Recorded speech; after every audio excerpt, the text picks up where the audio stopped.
Hello and welcome to episode 92 of Fergo and the Freak. I'm that bloke from Rugby League Project, Andrew Ferguson. You can find me on Twitter at AndrewRP. And joining me as always is the glorious League Freak, who you can find on Twitter at League Freak. How you going there, mate? Pretty good, mate. I'm very excited about this episode. We've got a very special guest, and this is a podcast I've been wanting to do since we last had him on, so this is great. This is going to be good fun. Yes, today we've got neurophysiologist Dr. Alan Pearce back on once again after his spell on the SBS show Insight. How you going there, Alan? Hi, guys. Yeah, I'm really glad to be back on. Now, we promised to give you more than 2 sentences on this show. Depends on how much editing you do post recording. we're editing as we speak. Absolutely none. So a little bit more freedom this time than getting chopped out. Absolutely. Now, if anyone who doesn't know, Insight did a special, I think it was last week, where it was on footy concussions, and they had a few players on there talking about their post-career and stuff like that. And there were a few that stood out that were on there, which had kind of been forgotten in the rugby league world anyway. And one of them was Brett Horsnell, who played for throughout most of the 90s, to be honest. And his health has deteriorated pretty savagely. And there was quite a few other players on there. Ray Price was one who had a good old whinge about the referees. Steve Mortimer, he was another one. Steve Mortimer, he's actually been quite a balanced one. But there was a consistent theme among them all, and that was long-term memory seems to be okay for most of them. Short-term memory is either going downhill or it's deteriorated to a point where it's completely ineffective. And a lot of them have got a shortness of temper. And then there's a range of other things after that. But would these be the two key things that stand out as far as people with CTE would have?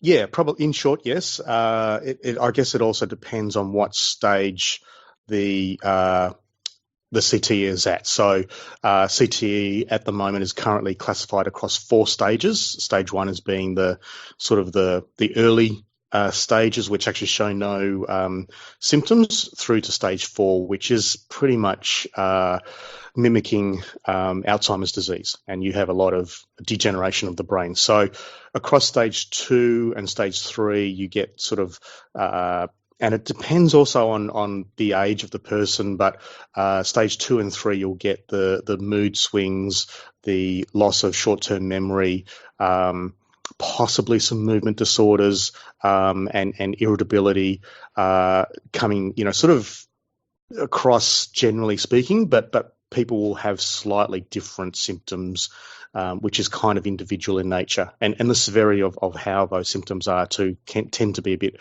individual. So some of the guys can be a little bit more irritable, whereas others are probably a bit more depressed, or some of them are struggling with memory, but others seem to be okay with their memory. So, yeah, that's what makes this issue so difficult, because it's not just a clear-cut stereotypical symptom progression. Yeah, because in the United States, when they started to really focus in on CTE, it seemed as though it was the extreme cases where you'd get a player would retire, and within 6 to 8 years, they would have the extreme mood swings, a lot of violent episodes, a lot of dependency on different substances and things like that. And it seems as though as time has gone on, that what is being classed as CTE is changing a little bit now. So, last night when I was watching the Insight program, it was interesting because most of the people that were on there that were talking about some symptoms, and obviously we've got to say that none of them can be completely diagnosed with CTE until there's you've got to do a post-mortem when you actually look at the brain itself. So a lot of the people last night, they might all have CTE, maybe none of them have CTE, we don't know.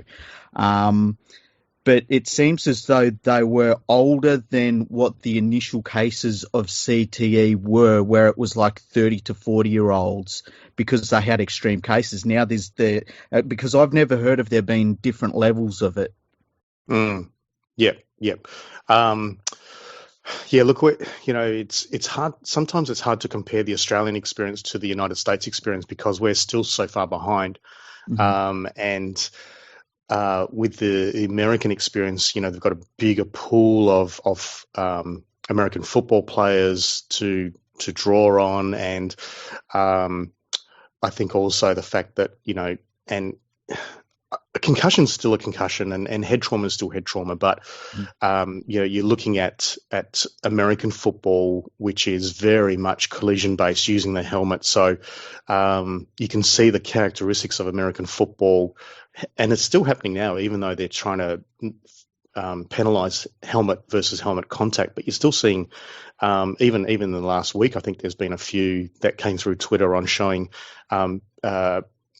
purposeful helmet on helmet tackles, where they're using the helmet as a battering ram. So I guess in the American experience, you're looking at guys who are getting a lot more intense head trauma and maybe are presenting in their early 40s, as opposed to maybe what we're seeing here in Australia in their late 40s, early 50s. But in saying that, that's still quite young. As Sean Smith, who was one of the AFL players, said, at 50 years of age, I've got a lot of living still to do. Mm-hmm. Well, the scary one for me was the and I don't know his name, but the 27-year-old AFL player, Jack Frost.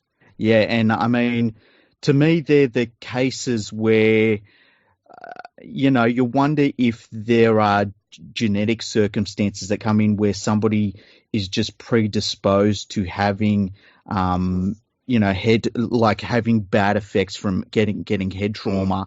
And they're the ones that really worry me because, I mean, he's a young man, and to think that in 20 years' time he's still going to have a lot of living to do. And what effects will the head knocks that have forced him into retirement already at such a young age, what will they have after 20 years of just the aging process on top of that? Yeah, that's right. And Jack, for example, since retiring, hasn't worked in a year. He hasn't been able to have the ability to work. And for him, it's daunting on him now, or dawning on him, I should say, that of the implications long term. So he's also getting quite anxious about what's going on. So, but he's also just one of over a dozen, I think, AFL players who are sort of in a similar boat. And just to go back on the genetics, I think it is certainly, there may be a genetic predisposition that is exacerbated through the environmental situation. So if someone has a genetic predisposition for lingering symptoms, ongoing symptoms, potential for degeneration of the brain, whatever that group of genes will be, we're still trying to work out. But then you add on the environmental, the environment of being in a contact/collision type sports, then that may sort of create the situation that we're seeing. So we know in boxing, for example, that the ApoE4 gene is one of the genes that is responsible for ongoing symptoms and potential for degeneration. But from my understanding, ApoE4 is not specific, doesn't seem to be switched on or switched off, whatever the way it goes. I'm not a geneticist, so I'm a little bit outside my area, but the effects of that doesn't seem to be anything other than in boxing, which is purely repetitive hitting of the head. Whereas, in relatively speaking, football and contact collision sports like that, there is more incidental hitting of the head as opposed to the boxing and combat sports. So from my understanding, that particular gene hasn't seemed to be implicated in what we're seeing with the football players. So work is still going on in that area to try and work out which genes they are.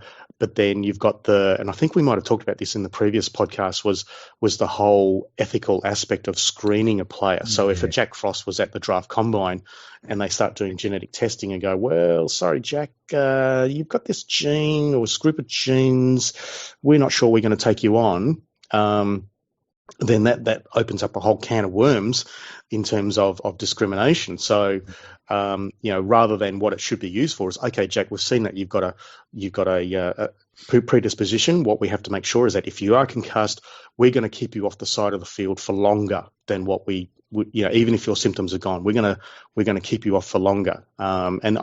Jack kind of intimated that in the Insight program, where he said, I would still play, but I would be a lot more careful now.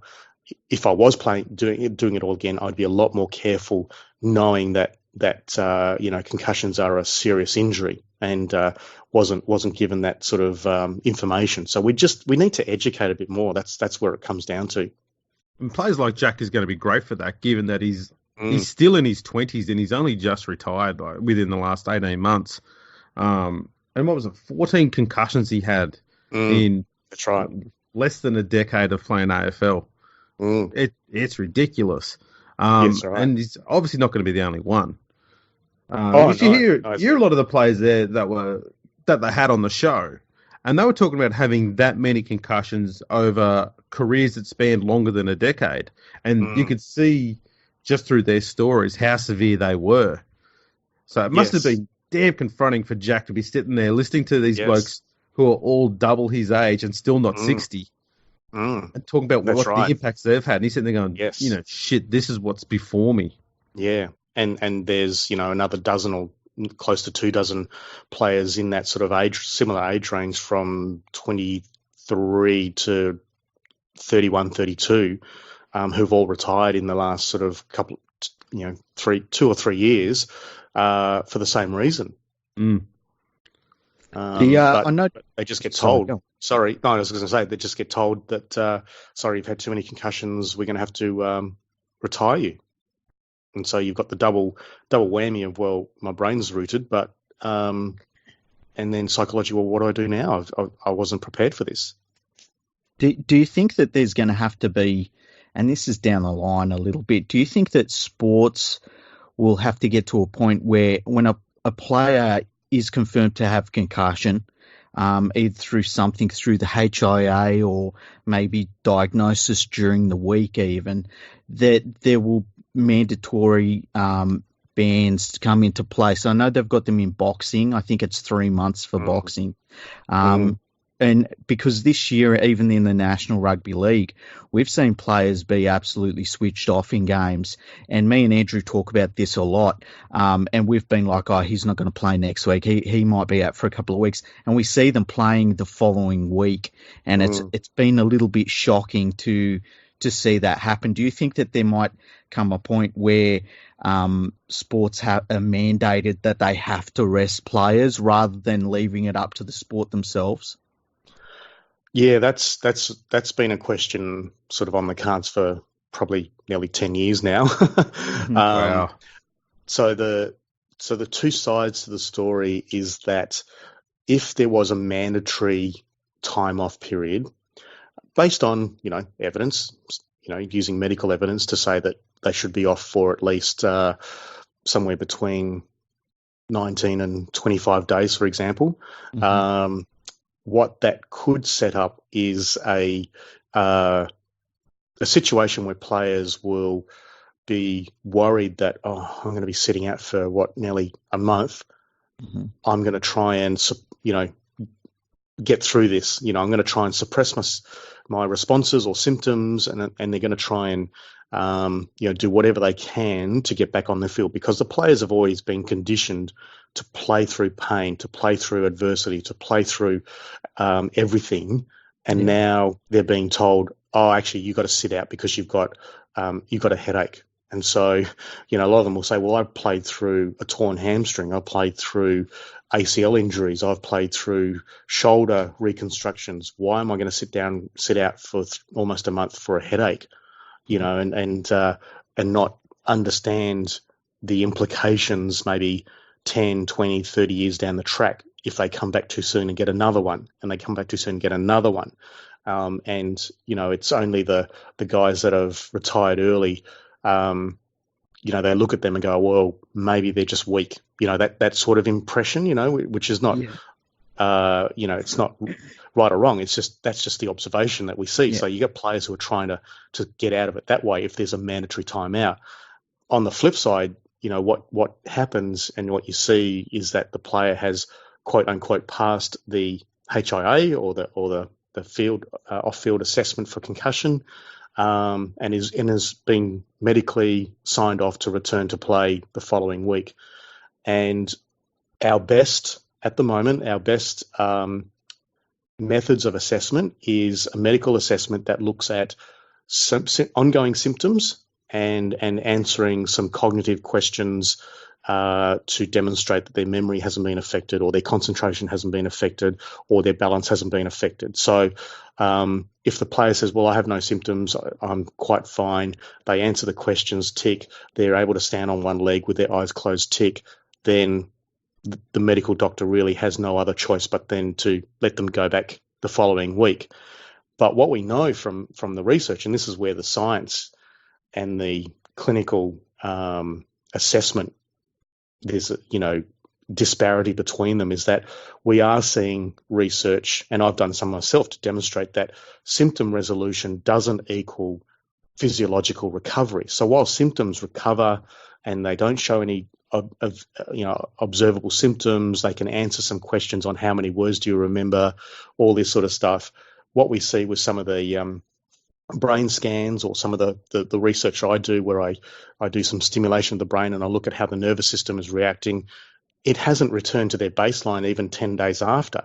And even a research paper that came out from a number of the AFL experts about 2 months ago showed that a number of the players had changes in their brain scans a month after. Wow. So it sort of makes you wonder why we're still using symptoms as our benchmark for returning players to the game or to training. But I'm not disparaging the medical doctors. They're just going on what is currently best practice, and what we need is more research to demonstrate that we need to have objective markers or biomarkers, whether it's what I do with zapping brains, or whether it's blood biomarkers or saliva biomarkers, or some other objective measure to give to the doctor to say, hey doc, this is what we're seeing, you're marrying it up with your symptoms, okay, you can now make that decision with a bit more confidence. Is there anything that the NRL, I guess, but the AFL and other sports should be doing as part of their regular testing of a player who's been knocked out that they currently aren't even looking at? I think it just goes back to having more of those objective tests, and one of the things that I appreciate is that we need to have more research to demonstrate their ability to show that a player hasn't fully recovered.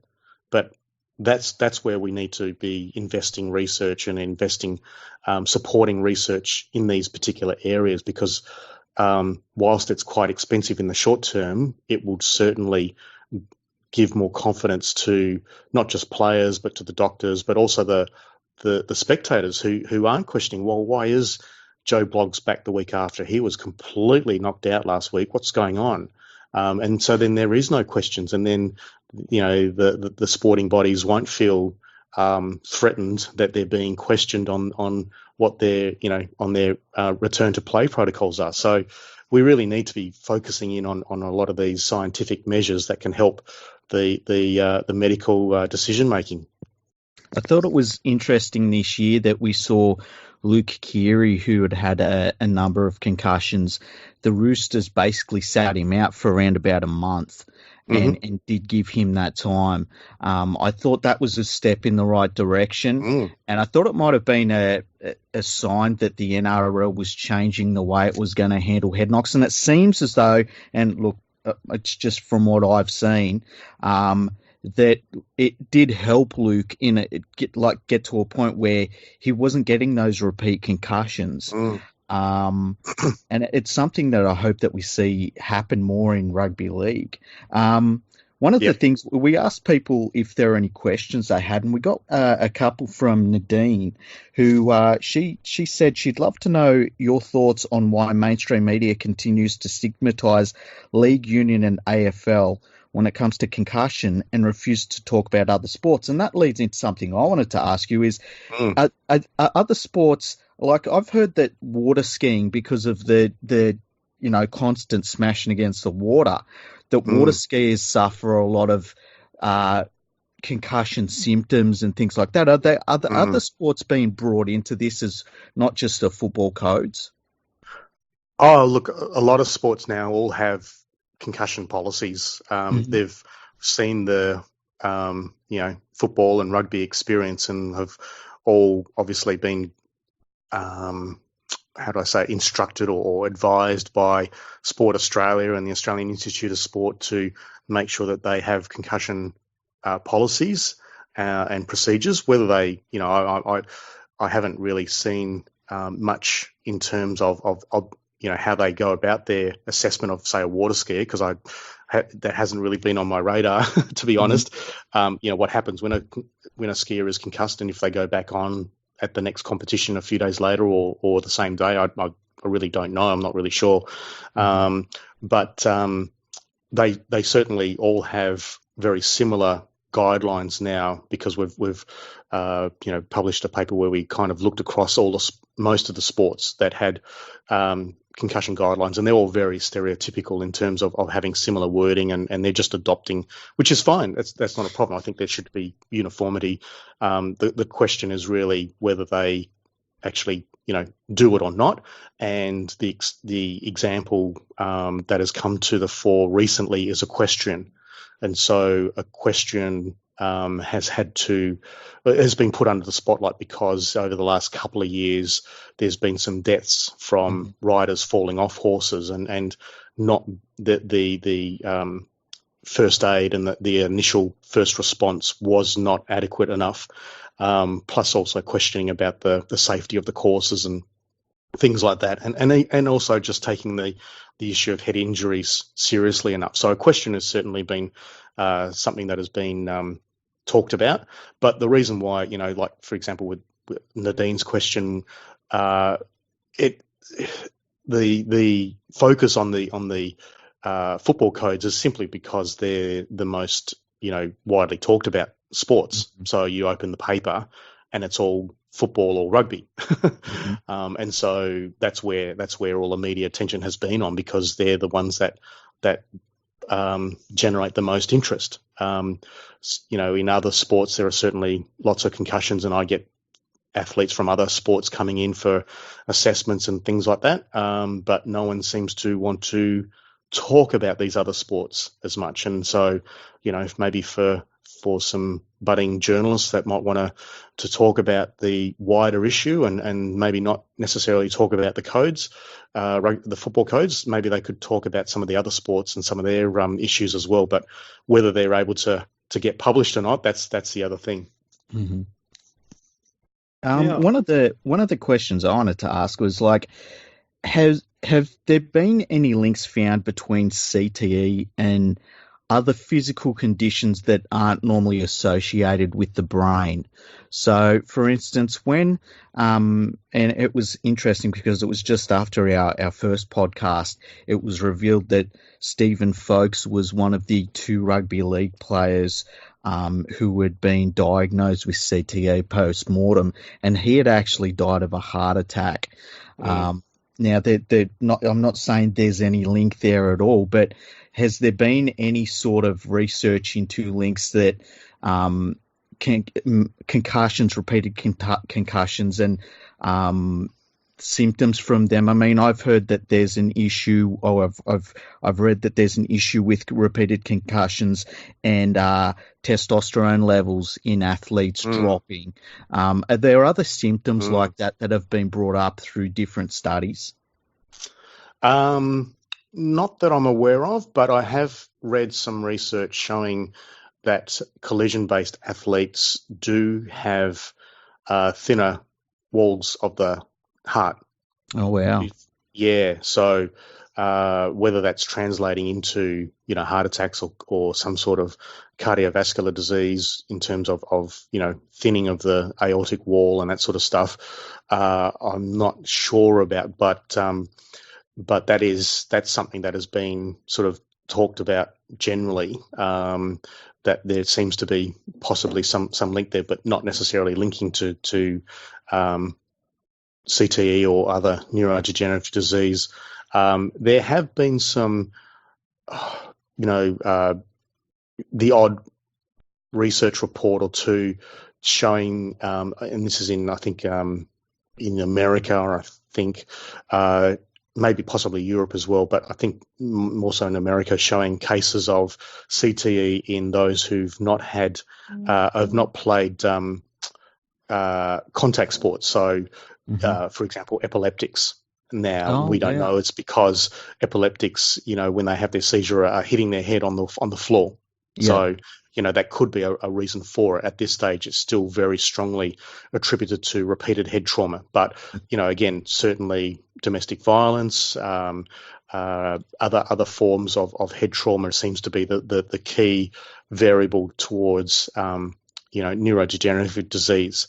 So, yeah, look, it's something that, the research is still evolving, and we're getting more and more research coming out on a weekly basis, particularly from the United States, because that's where all the investment and all the research is being done. And so, yeah, we're starting to understand. But I think what we'll find is that at the moment, the rates of CTE are very high because of the sampling bias, and I get that. I had to deal with that on the Insight program, and we can talk about that in a moment. But as we get more data, we'll probably start to see the rates or the incidence of CTE in the donated brain start to come down. But even if it's at 1%, that is still a public health issue, even if it comes down to 1%. Whereas at the moment, I think they're talking about 66%.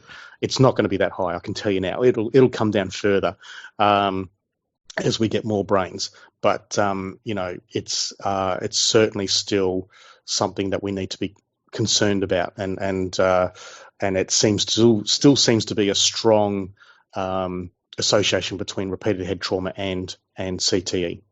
Now, is there one sport that I've thought of recently where you don't actually get physical clashes going on, but could actually have a lot of trauma on the brain, and that would be things like Formula One driving, and it's because of not even the crashes, but just the G-forces that the driver's brains are under going into each corner, and it'll go corner to corner, the braking. Is that something that could also cause CTE? Yeah, that's a hard question to answer, because I haven't seen any research quantifying the amount of force going through the head. And that could easily be done. I mean, someone just has to throw in what we call an accelerometer into the helmets of the racing car drivers, the way they do in the football players in America, and you'll get your data. Not so sure, so it depends maybe on the velocity of the impact. May not obviously not be as high as what you get in football, but if the velocity is coming through and shaking the brain to a reasonable level, then maybe there's a question for that. But certainly, thinking about sports like rodeo, for example, there are some significant impacts that go through the head and the neck when they're trying to stay on that bucking horse. And there's been some there's been some published studies showing fairly high impacts, or sort of say fairly high forces that are going through the head and the neck of the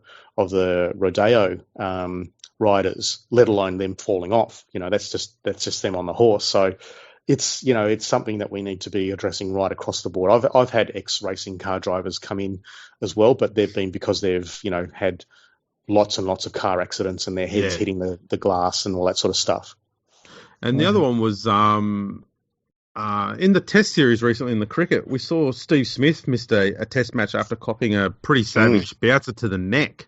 And I suppose that may also make people realise that you don't need to just be constantly copying blows to the head itself. That's one of the biggest myths. That's one of the biggest myths about concussion. So one of the biggest myths, well, several myths, but so obviously the biggest myth is that you don't need to be knocked out to be concussed. But another big myth is that you don't need to get a direct impact to the head in order to get a concussion. So any sort of impact where the force is transmitted to the head and therefore obviously the brain can result in a concussion. That's right. And the one with Steve Smith, I mean, he came back and finished his test innings the next day. But then they found after that Yep. day that his health started to drop away a bit more quickly, and he missed the next test match because of that. Well, that's the third myth of concussion, is that that if symptoms resolve fairly quickly, like it may have for Steve when he went back into the rooms, and according to the press conference from Justin Langer, Justin was saying that he said he was fine and there was no issue, and he really wanted to go back and play, and there was no way that we could stop him because he didn't show any symptoms. But concussion is an evolving injury, so whilst symptoms may not show up immediately, or they might show up and then they drop off, half an hour, a couple of hours later, the next day, symptoms can actually get worse. And so this is one of the reasons why, if it's in doubt, sit them out, because you need to observe how they're going. And so as a result of him coming back on and playing on, he might have made it worse for himself just by the fact that he was exercising so intensely by batting. He may have made it worse for himself, and that resulted in him not being able to play the next test. Yeah, rather than needing, a lot of people tend to think that the way that you're going to exacerbate your symptoms is by getting another head knock, but it might just, it can just be the fact that, you're doing physical activity, you're concentrating and stuff. You don't get that downtime for your brain to heal. And that's the thing. Like, even like now we understand that complete rest is not the best thing, but at the same time, you need to do just the right amount or the right intensity of exercise and or some, mental stimulation. So sitting in a darkened room in a darkened room with nothing to look at or do is the wrong thing. But at the same time, you don't go out and do a fairly intense exercise session or continue to compete, even if the risk of another head knock is very low. But Steve's in cricket, it's still there. But by the fact that you're doing intense exercise can actually exacerbate symptoms as well. So it's very much a very just light exercise is the best way to go. Not getting back out there and pushing yourself to the limit. Well, I think the Steve Smith incident. Sorry, mate. I was going to say, I think the Steve Smith incident pretty much showed too how frivolous, in my view, HIAs truly are. Because if someone like Steve Smith can cop a blow, not even to the head but to the neck, and be ruled out for a week and a half after that, then a rugby league player copping a blow to the actual head. I know you just said that it doesn't just have to be the head, but I'd imagine that a blow to the head would have more impact and be more damaging than one to the neck to some extent, especially in rugby league, when you get to do a lot of them in a row. It shows that having a player come back on minutes after they've had the injury take place. I know they've got the current system, I think it's 15 minutes you've got to see it before you can come back on. Yep. There's no way in the world that that's enough. Yeah, you're exactly right. And this is the reason why I sort of keep nagging about having some objective markers, because if you can actually show the athlete, here's your brain right now in terms of how it's working, or here's a blood sample showing increase in all these molecules that are showing some sort of damage or inflammation at the moment, the athletes tend to then respond much more positively rather than trying to, what day is it? What year is it? Who you're playing?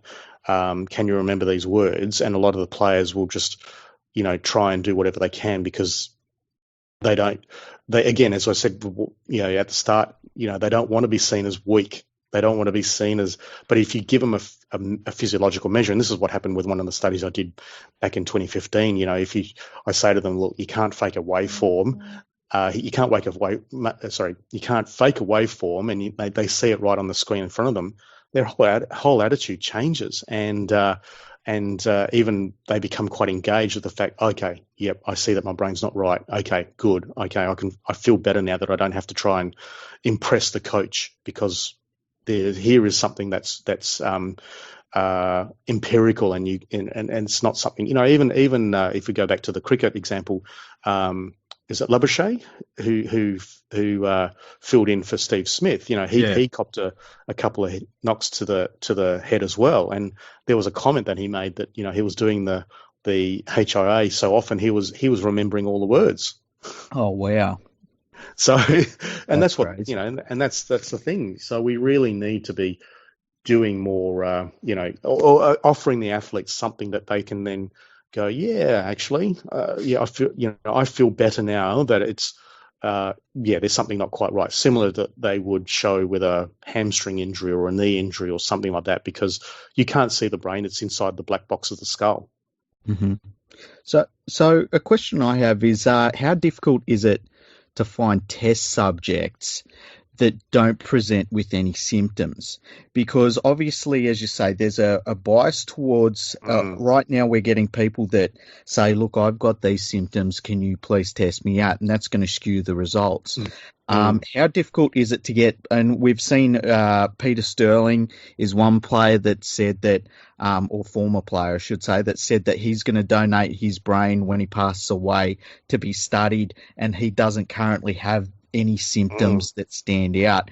How difficult is it to get that? And also a follow-up question to that is there a sample size that you clinically have to reach to that it's almost a threshold so that you know that the results you're getting aren't skewed by have a certain amount of people that are just the ones that are turning up with symptoms?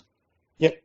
Okay, so the first question is very difficult, Yeah. really difficult, because, as you said, the players who say, well, I don't have any symptoms, I don't need to get tested, generally obviously don't volunteer their time, because I think there's a bit of a misinformation that their how do I say it? Their participation in a research study, they don't see it as a research project per se. They see it as, I need to go and get tested for bowel cancer, or I need to get tested for diabetes. So they don't.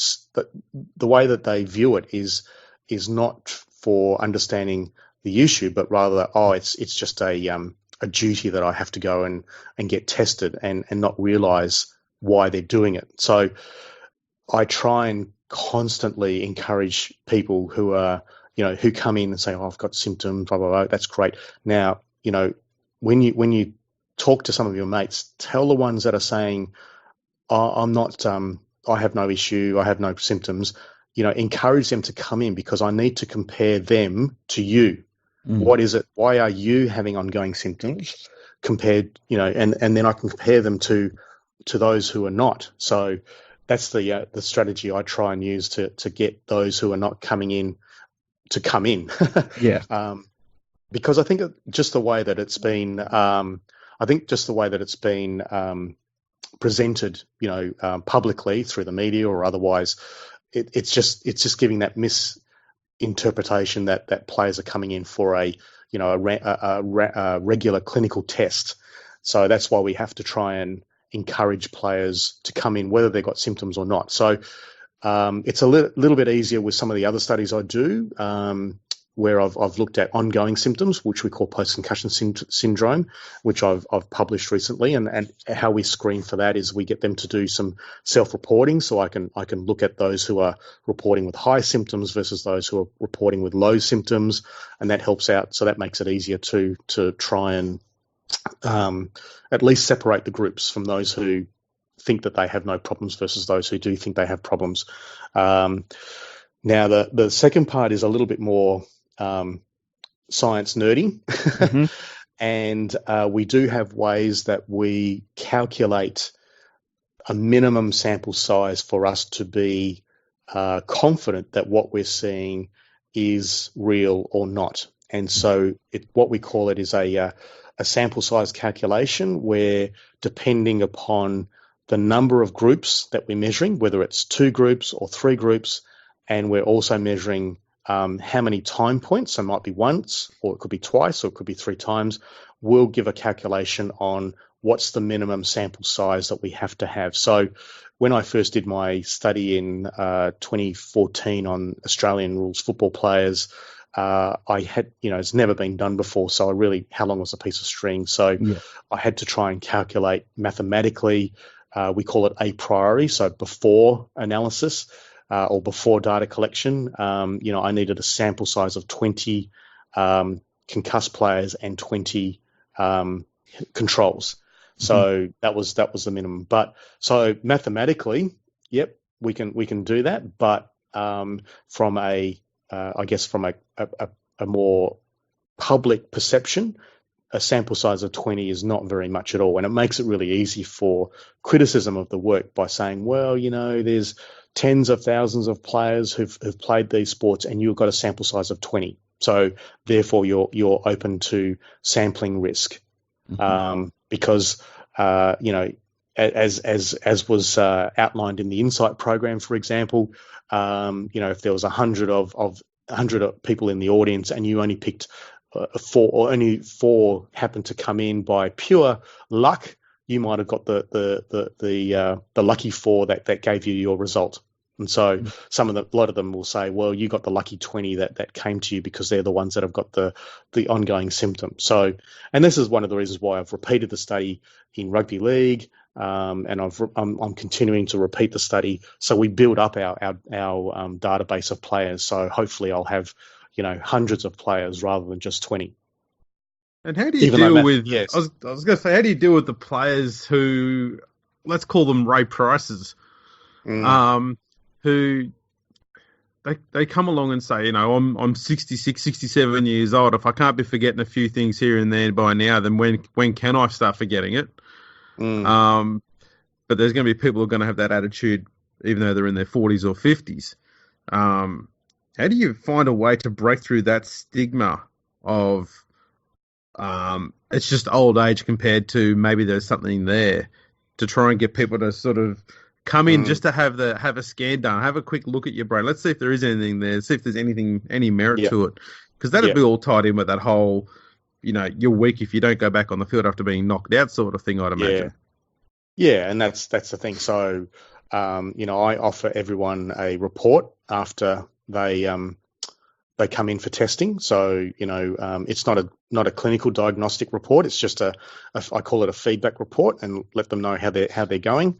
And they can choose to use that or not, and some of them say, look, I don't even want to know. And that's fine as well. So I'm not going to, force the issue. And so, sometimes I give them feedback to say, yeah, look, your concerns of not, there's nothing wrong with you. Yep, have been confirmed. Here we go. Here's the data. But sometimes it comes back different, and then they go, oh, okay, all right, and then kind of leave it with them and offer to talk to them about it a bit more if they want. So it's it's always I think it's always a risk for the players to come in, especially if they feel that there's nothing wrong with them, that there could be something. And that's always the difficult part of the research. In the early days, I really wasn't sure how to address that, but now I feel a little bit more comfortable saying, look, this is what we're seeing. I'm happy to refer you if you want or not. Again, it's I really appreciate you helping me, so then I can help other players and yourself if need be, with more knowledge. With the on the Insight program, we saw a lot of different symptoms that were brought up with former players, and there seemed to be this feeling, and it's something that has happened a lot in the last probably 18 months when this subject's talked about, where people say, well, I'm forgetting things, I've got these mood swings and things like that. It's got to be CTE. How can that be damaging in a certain sense, in that there's people that are turning up with symptoms that they might be able to get treated for that have nothing to do with concussion or CTE at all, but they just write it off as CTE. I mean, there was a lot of talk I was going to say last night because I watched it last night. There was a lot of talk in the Insight program about do people have dementia in their family history? Now, I've got dementia in my family history, and if anybody that listens to this podcast knows that I forget names really, really badly. Andrew can attest to that really well. Is there a certain point where some some of the ways that getting CTE out there in the mainstream has been fantastic because it allows there to be more of a focus on it and hopefully more research into it. But it also can skew things so that people are like, well, I'm forgetting things. It's CTE. Yeah, exactly. And that's been one of the, I guess, the negatives of having discussion in the wider media about CTE, particularly in Australia, where we really have only had 3 confirmed cases at this stage. And as we said before, you can only confirm CTE post-mortem. So, and the fact that, people are, attributing maybe, minor,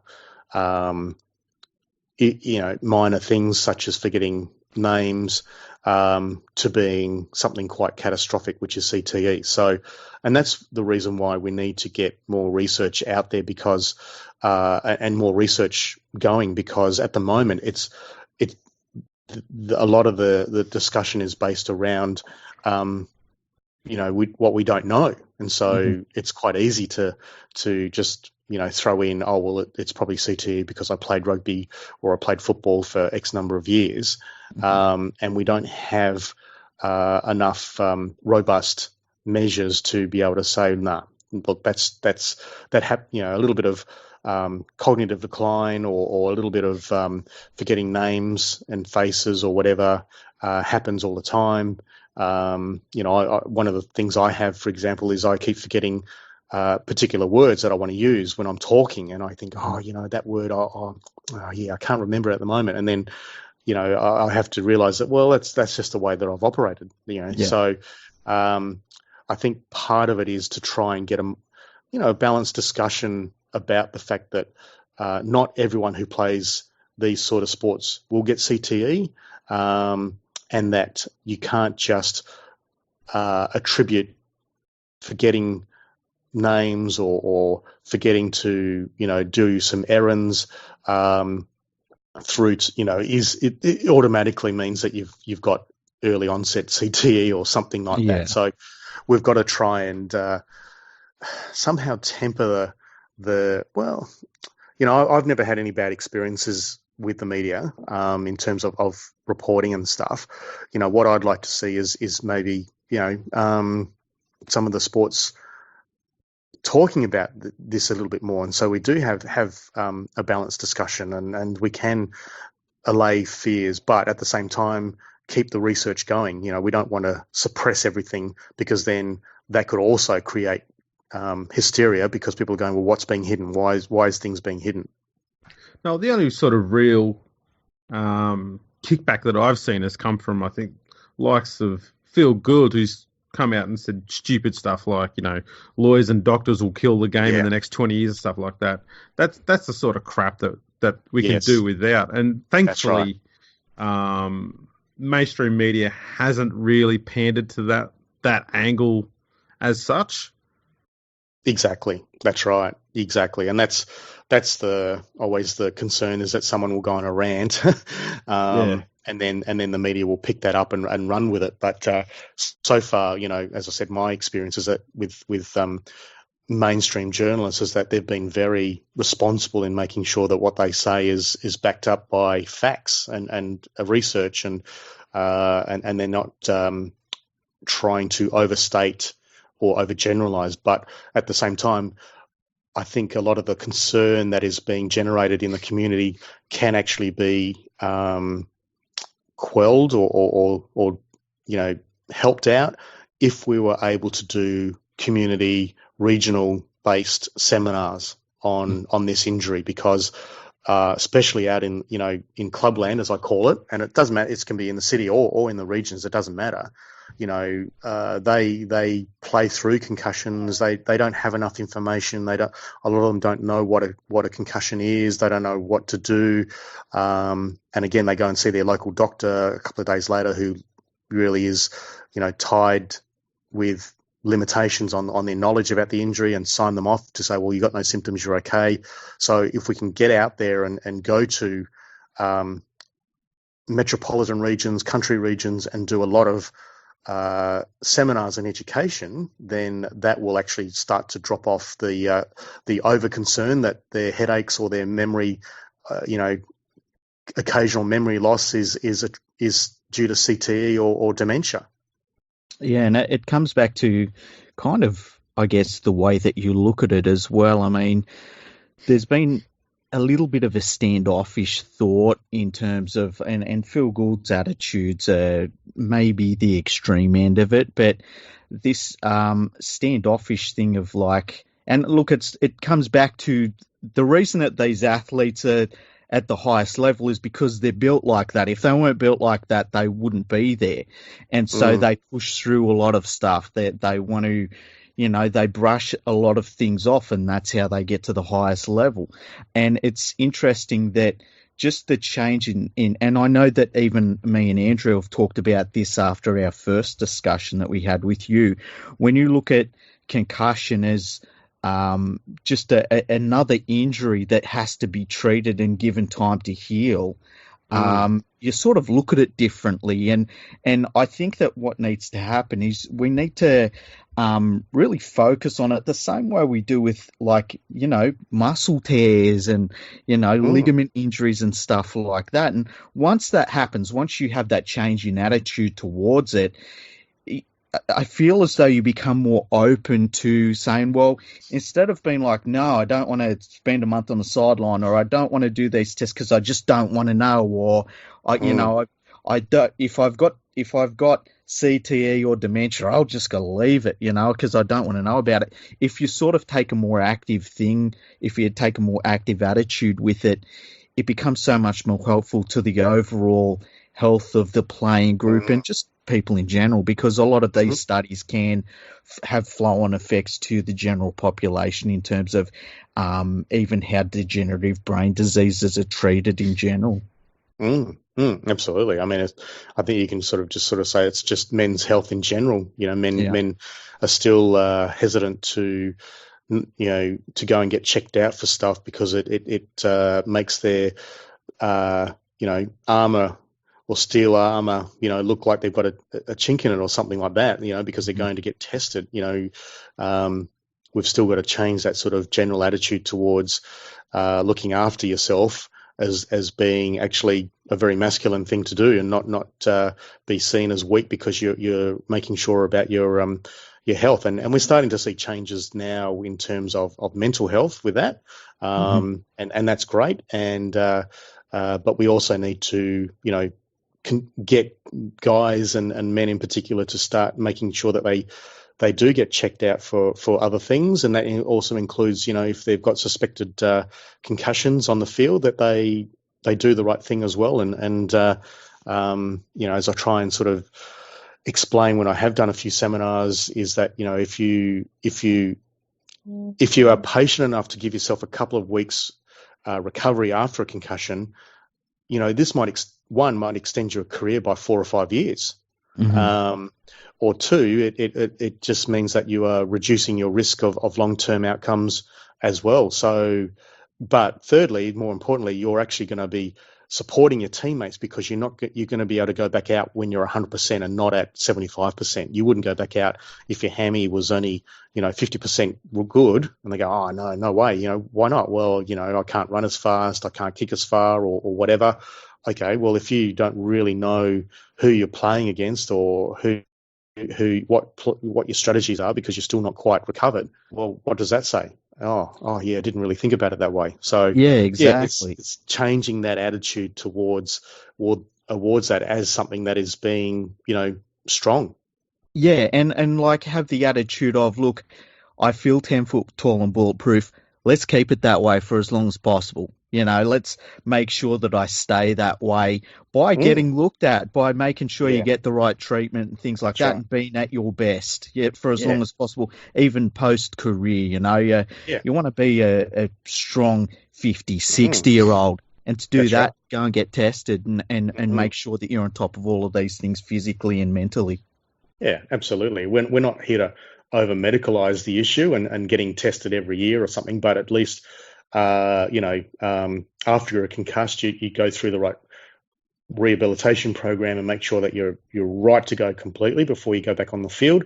But even, later on, maybe again, it depends on what the research eventually tells us, but maybe from the age of 40 or 50, if you had a history of playing collision sports or contact sports, a bit like the old poo test. If you had a history, then you should do this. Well, okay, let's bring that in as well, and hopefully by that stage we'll have some evidence-based treatments to be able to maintain quality of life. Mm-hmm. Well, I was going to say that all sounds very good.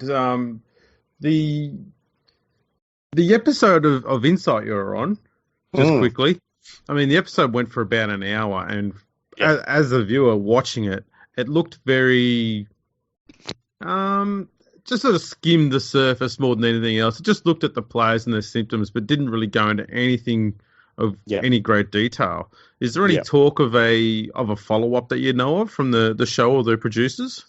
Not that I know of. And one of the things because that's the second time I've been on Insight. So back in 2014, there was a Insight program on kids and concussion. But Insight is very much based around stories. And so I kind of going into this one, I was kind of a little bit forewarned because I'd had prior experience that they would want to focus on the stories of the people rather than, say, a little bit more meatier discussion about the science and where we are with the science, because I think they're sort of tailoring to that particular audience that is more about, what the stories are. So it was never going to be as in-depth as what most of us would like. It'll be peppered with a bit of science to sort of interject with the stories of the players and their families and that sort of stuff. But I would be surprised if there wasn't another concussion episode for another probably 4 or 5 years at least. Okay, so they're just hitting on a topic because it was a bit. That's right, topical. Topical, yeah. That's yeah, and it that's probably exactly was the one. because of It was probably because of the CTE case studies that were published about 2 months ago by Michael Buckland. So that's probably why it came back onto the radar. Yep. Well, that's fantastic. I'm so glad that we got to have another chat with you, because our first chat was, I feel as though it's probably the best episode we've done. It was really insightful. It's the one I know I'm proudest of that we've done so far, and we feel very lucky to have you on. Yeah. Oh no, well, I'm happy to talk anytime, anywhere. Like I said before, with what we were talking about is to try and get a balanced discussion, or at least just talking about it without sensationalizing the issue, so that people can be aware of what we need to do and where we are with, the research and why we need to do more research, and then that can flow on into, education for the community. But, and that's why, and wanting to be completely transparent with where we're at with the research, and not sort of, it's not something to be feared or some mystery about it. It's really just being able to talk about it in a casual sense. And funding. Yes. What can you tell us? What can you tell us about the funding, and how I suppose how can you get more, or how much more do you need, that sort of thing? And how can people donate? Like, where can they donate to as well? Absolutely. So, one of the things, I guess, in my research is I'm trying to be as independent as possible, which obviously is fraught with danger because, I don't necessarily, and I have previously been funded by the AFL for a short period of time in 2016, 2017, but that's another story. I'm trying to get funding through philanthropics. So, if there is anyone out there who has an altruistic bent and is able to, is concerned about the issue and would like to, donate some money for research. A research project that I did, for example, with the rugby league players that we published in 2018 could be done on as little as $30,000. We don't need millions of dollars. However, obviously to maybe, keep me in a job for to do the research as over 5 years, 100,000, 150,000 would certainly help out, but even small amounts can help. And so one of the charities that has been helping me that people can donate to is called Sports Health Check, and you can Google them online and email them to to say you'd like to provide a tax exempt donation to their charity, who then can help me. And they're a bunch of advocates who've tried to keep sort of talking about this in the media and the community to try and understand that we've got to be doing more research. So that's somewhere there. So I can shoot you guys a link to that group. So look, and we'll post it on the show notes and on the websites right. we post to as well. Absolutely. And so as I said, we can continue the research just by doing small amounts from people. So anything that can help us, that would keep this research going, because what we want to do is to keep the research as impartial as possible and independent, so that there is no necessarily accusations of conflict of interest or bias. That's right. Exactly. Yeah. All righty. Well, that's good. If anyone wants to follow you on Twitter, they just go to Alan Pearce PhD. That's right. Follow the great man there. And I'm on Instagram too, if anyone wants to, with the same handle. On Instagram as well. So I've got pictures of me sort of zapping people's brains and that sort of stuff, just to show people what I do. Fantastic. I am gonna have a look at that right now. I can't wait. I need to create an Instagram account just so I can check that out. Yeah, absolutely. We'll try and get Phil Gould over your way so you can zap his brain. That's right. Yeah, I have to talk to him just, I think, to make sure he doesn't run away. These things can be arranged. Yeah. Look, thank you so much, Alan, for coming on. You are welcome anytime if there's any new research that comes out and you'd love to talk about it. I mean, we love talking to you about all of this. So thank you once again for coming on and speaking to us. Absolutely, anytime. So we'll probably catch up in a couple of months' time again. Yeah, excellent. Absolutely. And yeah, if you want to follow the podcast, you can follow us at Fergo Freak Pod. Anything else you want to drop in there, mate, or is that pretty much it, you reckon? I reckon we're good. Alrighty. I'll press the stop button then. Thanks for tuning in. We'll catch you all next time.